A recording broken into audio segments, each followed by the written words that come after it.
The devastation of Tyneside's worst ever riot. Why did 400 youths go on the rampage on the Meadow Well? Some aren't waiting to find out. They're leaving. And there's been angry reaction from the highest level.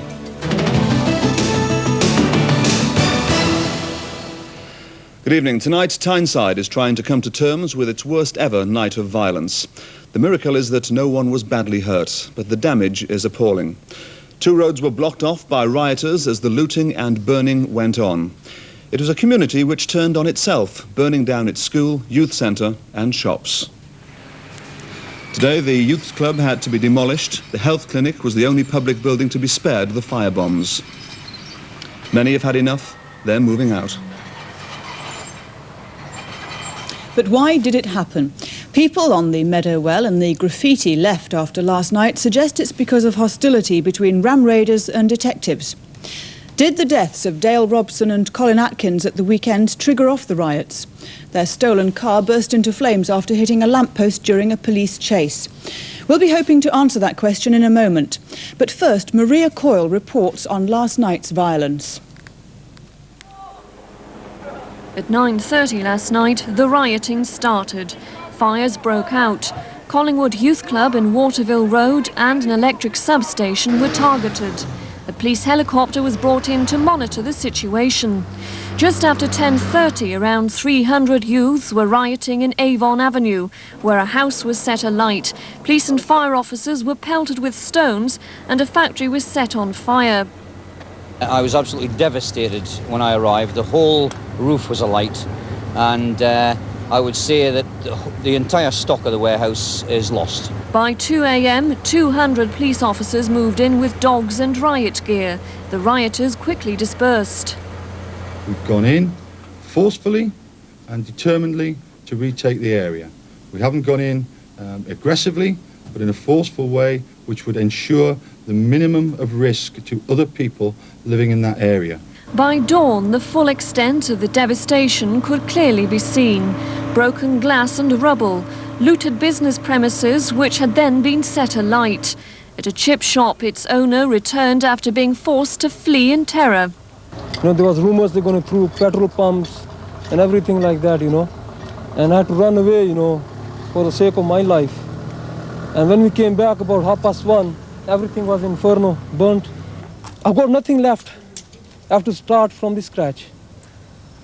The graffiti on the burnt-out youth club gave a clue as to one of the factors contributing to the outbreak. Last weekend, 2 car thieves, Colin Atkins and Dale Robson, died in a high-speed police chase. Miraculously, no police officers were injured in the riot, but a fireman and 2 members of the media were hurt. Only 4 arrests were made as police contained the riot. Anyone with information is asked to phone a confidential hotline. The number is 091 296 0054. This afternoon, some families on the Meadow Well estate were starting to move out, worried about their family's safety, with the prospect of more trouble ahead. As they left, business people returned to their devastated shops to start counting the cost. It seemed that the Asian shopkeepers came off worse. Some felt there'd been a racial element to the attack. It looks as though this morning, because I'm not being horrible, but none of the other shops, the English people shops, have been touched. So it could be. I think it turned out like that in the end, but not when they started off. Well, it wasn't a racist problem, you can get that, because there's a lot of people upset about the young Asians that was pulled out of the houses from what I've heard.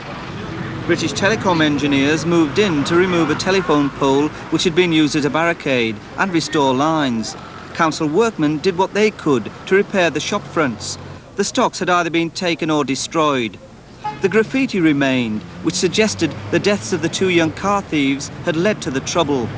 Despite the graffiti, there are mixed views here as to what led up to last night's trouble.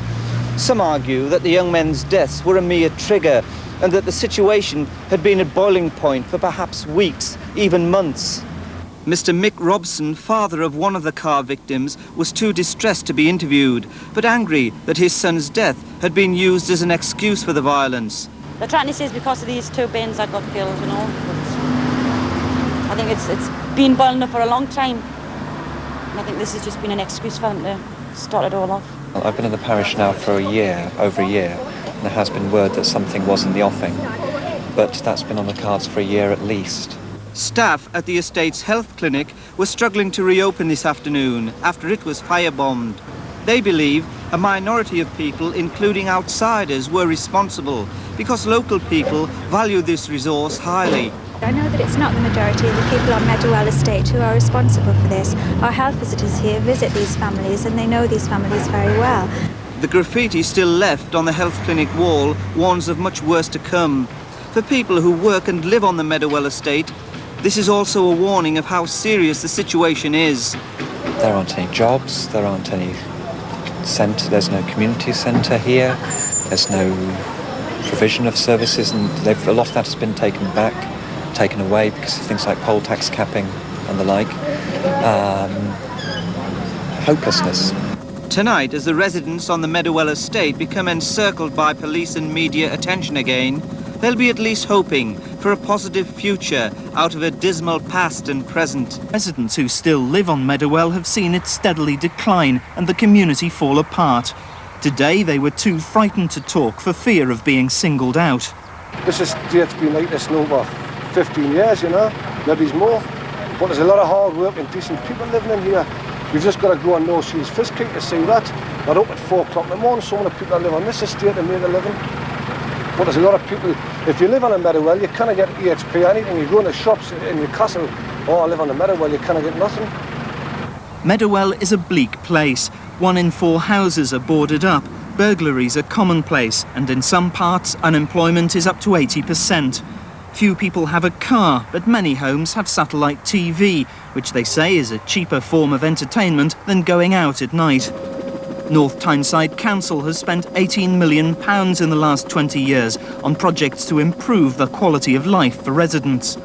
But plans by Tyne and Wear Development Corporation to redevelop the Royal Quays site next to the Meadow Well has angered some people who claim the high cost of the scheme would do little for them, claiming it was a yuppie development. People pass their time on street corners and watch the world go by from a place they say is forgotten and whose problems are ignored. Well, we've shown you the effects of last night's rioting and examined some of the questions it provoked. Was it triggered by the deaths of Dale Robson and Colin Atkins and carried out by people who thought they had a genuine grievance? Or was it the work of opportunist troublemakers looking for any excuse to hit back at authority? Some residents are now claiming that they were warned well in advance not to go to work last night and to keep away from the trouble. If there are any developments this evening, we'll keep you up to date in a late Northern Life at 10:34 tonight. But we'll leave you now with a reminder of what the Meadow Well estate looked like today after its night of rioting last night. From all of us here, good night.